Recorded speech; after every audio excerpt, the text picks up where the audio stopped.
I think what he does on Twitter is extraordinary. He disintermediates the media. He goes above their head and talks directly to the American people. It's not a question of going over the head of the media. It's what he says.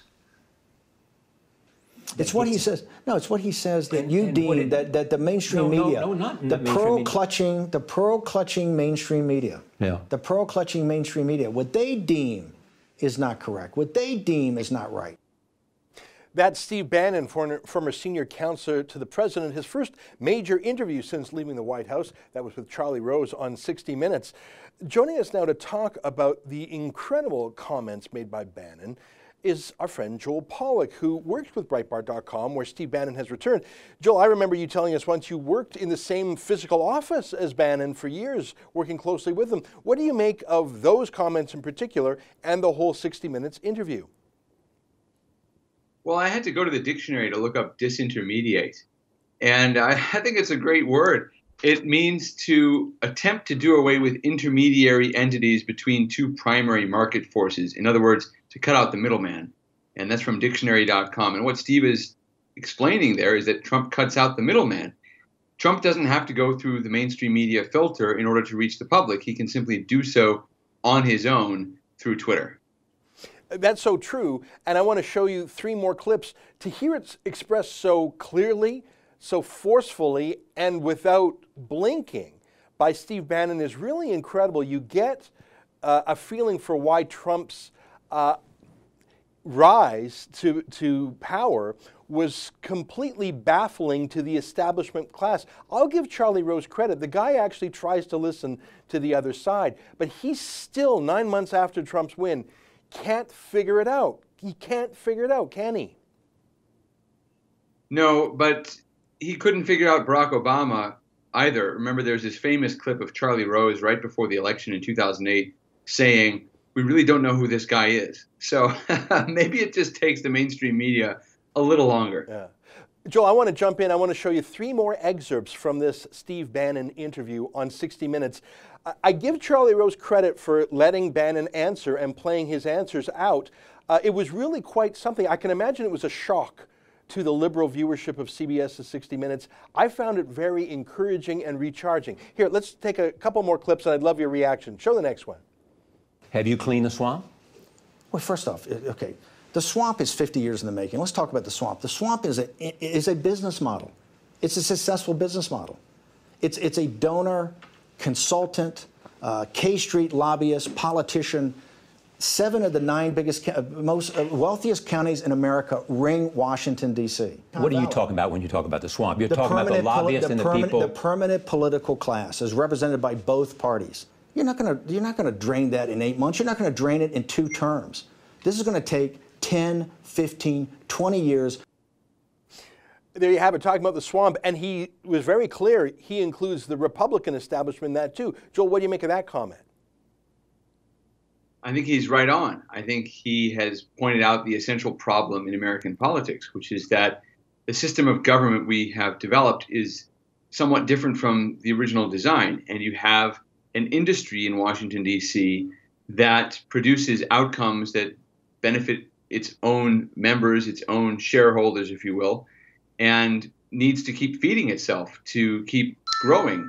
And it resists politicians like Donald Trump who come to government simply wanting to get things done. By the way, Trump's not alone in that regard. If you talk to people on the left in Silicon Valley, they have the same frustration that they can sit in California and design apps and programs and websites that do something for a consumer. And when they try to apply their left-wing ideas in Washington, they're frustrated, not just because those ideas don't work and they haven't realized that yet, but also just because nobody in Washington shares their interest in simply getting things done. Mm-hmm. And they find it frustrating because their world is so different to that. DC finds it frustrating that Trump has descended, has earned popular support, has won the election, has a mandate to govern, and wants to do away with their way of doing business.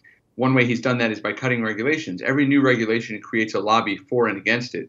So DC loves regulations. Well, Trump is cutting away regulations, and that's frustrating the swamp immensely.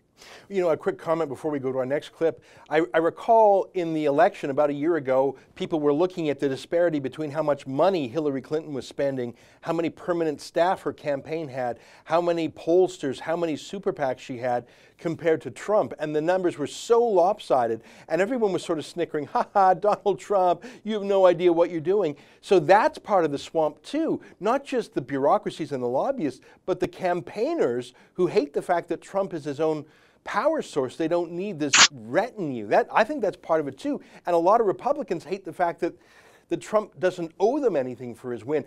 And now Steve Bannon can finally say these things because he doesn't have to worry about getting Trump in trouble for calling out fellow Republicans, right? Right. No, absolutely. And it's given him the freedom of action that he needs to do deals, to get things done. And I think we're just beginning to see the full potential of Donald Trump. And when he's unmoored from his party, he can be quite effective as long as he remains true to the ideas that got him elected, which have a lot of overlap with the Republican Party's ideas. It's too bad the Republican politicians don't always have the same degree of overlap. But as long as Trump's true to the agenda, he doesn't need the party label. All right, let's quickly get 2 more clips, and then we'll let you get back to things because I know you're a busy guy. Here, roll 1 more clip, please. Were you upset about it? I was of the opinion that you should condemn both the racists and the neo-Nazis because they're getting a free ride off. Hang on, they're getting off a free ride off Donald Trump. They're getting a free ride because it's a small group, it's a vicious group. They add no value, and all they do is show up in the mainstream media, and the left-wing media makes them up as some huge part of Donald Trump's coalition. David Duke. They're David not Duke. David Duke shows up for every media opportunity because you guys put the cameras. Well, but the Charlie, they're irrelevant. The media does not make David Duke say what he says, that he applauded what the president did. That's what David Duke did. The president has condemned David Duke and what David Duke stands for. He's not just condemned. I saw a video highlight reel of Trump condemning David Duke like over the course of 10 years, probably 20 times. I think Steve Bannon makes a good point that the media owns the neo-Nazis, the alt-right racists, because they so desperately want to show that as the enemy to distract from violence on the left with Antifa, violence from Islamic terrorism. They totally want to paint all conservatives as David Duke. I don't think there's a single follower of David Duke out there. What do you make of that exchange, Joel? I think that it was the moment in the interview where Steve made the media own David Duke and the white supremacists, who they have elevated to a position of importance they have not earned, don't deserve, and doesn't reflect reality.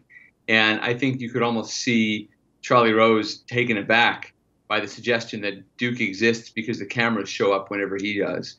And I think that there's a lot of truth to that, and I think that Steve called him out on it quite appropriately. All right, last clip. Here's one about American opportunity for people of all backgrounds. I thought Steve Bannon was very compelling when he talked about his own experience. Take a look at this. Everybody listening to you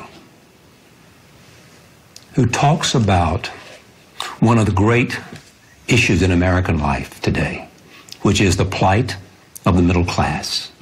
But they also believe that there is, on your part and the president's part, not enough appreciation for some of the values also that made America great. And you don't appreciate that. And you don't appreciate the diversity. You don't appreciate the respect for civil rights. I was raised in a desegregated neighborhood. North side of Richmond is predominantly black. Okay, I went to an integrated school, a Catholic school.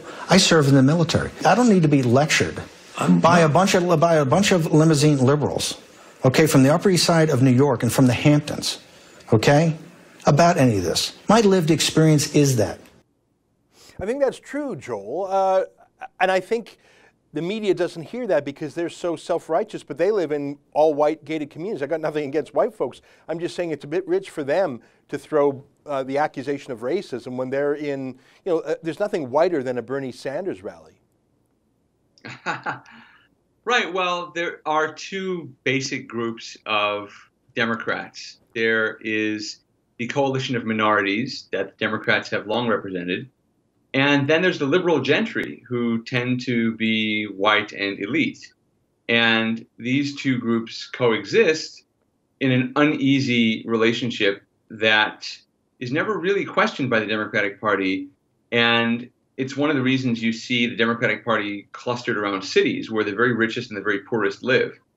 There is a kind of tacit agreement that the Democratic Party won't question Wall Street's priorities and the priorities of the CEOs who are increasingly left-wing in their outlook, as long as the government is understood to be for the benefit of people who have claims on the welfare state.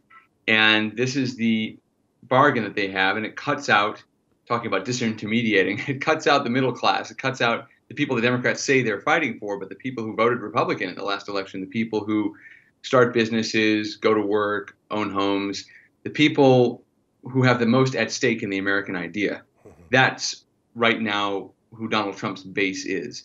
And the Democratic Party is this giant donut hole of the elites on top and the underclass on the bottom. Now, that's okay, you can have that in politics, but it does mean that the Democratic Party is increasingly unable to relate to both the founding principles of this country and to the people who actually make the country work. You saw that already with Obama and the campaign against Romney in 2012, when Obama said of small business owners, you didn't build that. Yeah. And Romney seized on that line. I think that Romney's mistake was to think that more people outside of that circle of entrepreneurs and business owners would relate to that. They related to that, they just didn't relate to him. Yeah. But Trump has gone beyond that and reached right out into the very core of those blue states, into the heart of the Democratic coalition. And you see that Steve speaks for those people, and he expresses their worldview in his responses to Charlie Rose. Let me steal one more minute from you. Steve Bannon has left the White House, has returned to Breitbart. That's where you work. You knew Steve Bannon in the early days of Breitbart. I don't want you to give away any business secrets or editorial secrets, but we admire Breitbart and we have a deep affection for you, Joel. Can you give us any hints that you can share with our public about what Steve Bannon and Breitbart can do or plan to do now that Steve Bannon is no longer working for Trump and having to be well behaved because he represents the president? Now that Bannon and Breitbart are unleashed, what might we see from you? Can you share anything with us? Well, we're going to be launching a new radio show before the end of the month on Sirius XM, channel 125. We have our Breitbart News Daily. We have the 2 weekend shows, Saturday and Sunday. But we are going to be having an additional show, and that's just the beginning, I think, of an expansion that's going to take place over a long period of time, but it'll hopefully proceed not just in the current media space that we occupy, but into other media as well. All right, well, we'll stay tuned for that, and I hope it's more expanded. Sirius XM, that's a powerful medium. I hope there's other ways that you express yourself too. I was very inspired by what Steve Bannon said, and he's an ideas man and a fighter and a doer. I look forward to seeing how he fights for America, and we in Canada will benefit from that as well if he brings forward ideas of economic nationalism, freedom, and getting away from the racial identity politics of the left. So we're rooting for you. Thanks, Joel, for your time. Thank you. All right, there's Joel Pollak, and a senior editor at Breitbart.com and a former and once again colleague of Steve Bannon. Hey, if you like that, sign up for my show every day. Click on the screen to subscribe.